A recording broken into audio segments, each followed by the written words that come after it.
વડોદરા મહાનગરપાલિકાના ચેરમેન દ્વારા લોકોને તરાપા, દોરડા, ટ્યુબ અને ટોર્ચ રાખવાના નિવેદન બાદ સામાજિક કાર્યકર તથા શહેરના નાગરિકો દ્વારા પાલિકા કચેરી ખાતે ટ્યુબ દોરડા સાથે અનોખો વિરોધ દર્શાવ્યો। ગત ઓગસ્ટના વડોદરા પૂર પ્રકોપ ભોગ બન્યું। આવા સમયે નેતા, નગરસેવક તથા પાલિકા તંત્ર ફક્ત તમાશો જોયા કર્યું। સિટી કમાન્ડ કંટ્રોલમાં બેસીને ત્યાં સુધી માનવતા બાજુએ મૂકી કે અન્ય શહેરના લોકોને દયા આવી અને તેમને મોકલેલા ફૂડ પેકેટ્સ, પાણીની બોટલ અને ત્યારબાદ રાજ્ય સરકારે મોકલેલા રાશન કીટ ખરેખર પૂરગ્રસ્તો સુધી પહોંચી જ નહીં।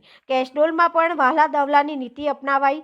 વડોદરા ચેરમેન જ્યારથી પદ પર આરૂઢ થયા છે ત્યારથી વિવાદોમાં ઘેરાયેલા રહે છે। હવે વધુ એક નિવેદન તેમણે આપ્યું છે કે લોકો ભારે વરસાદમાં સોસાયટી દીઠ તરાપો વસાવે, ટ્યુબ, દોરડું, ટોર્ચ વસાવે। તેમનું કહેવાનો મતલબ પાલિકા તંત્ર પર આધાર ન રાખે, આત્મનિર્ભર બને। પાલિકા ફક્ત સુવિધાના નામે વેરો ઉઘરાવશે। પ્રાથમિક સુવિધાઓ તો યોગ્ય રીતે નથી આપી શકતું, પણ સાથે સાથે પછી આપત્તિ વ્યવસ્થાપન નહીં આપી શકે। ત્યારે શહેરના સામાજિક કાર્યકર અતુલ ગામેચી, કમલેશ પરમાર, પંકજ દવેએ ટ્યુબ દોરડા સાથે પાલિકા કચેરી ખાતે પહોંચી અનોખો વિરોધ નોંધાવ્યો હતો।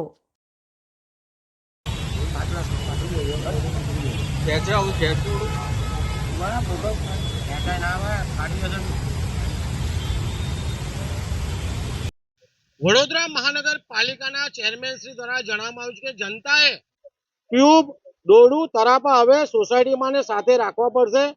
જોઈ શકો છો આગામી દિવસોમાં જે તે વિશ્વામિત્રી નદીમાં પૂર આવ્યા બાદ અનેક જાતની મુશ્કેલીઓ વડોદરા શહેરની જનતાએ વેઠી।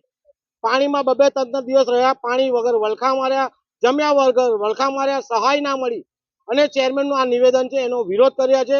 સાથે વડોદરા મહાનગરપાલિકાએ પવિત્ર વિશ્વામિત્રી નદીમાં જે દબાણો થયા છે, સયાજી હોટલ હોય, અઘોરા મોલ હોય, અન્ય નગરસેવકોના જે દબાણ છે, દબાણ દૂર કરવાની જગ્યાએ વડોદરા શહેરની જનતાને સુફિયાની સલાહ આપી છે એનો પણ વિરોધ છે। બીજી બાજુ જનતા વેરો ભરતી તો નગરજનોને રોડ, રસ્તા, પાણી તમામ સુવિધા આપવાની, પરંતુ 30 વર્ષના શાસનમાં વડોદરા શહેરની જનતાને કંઈ જ આપ્યું નથી। આ હાસ્યાસ્પદ નિવેદન નથી, પરંતુ ચેરમેન સાહેબ દ્વારા એમના દિલની વાત કહી દીધી છે અને નગરજનોને ચેત્યા છે।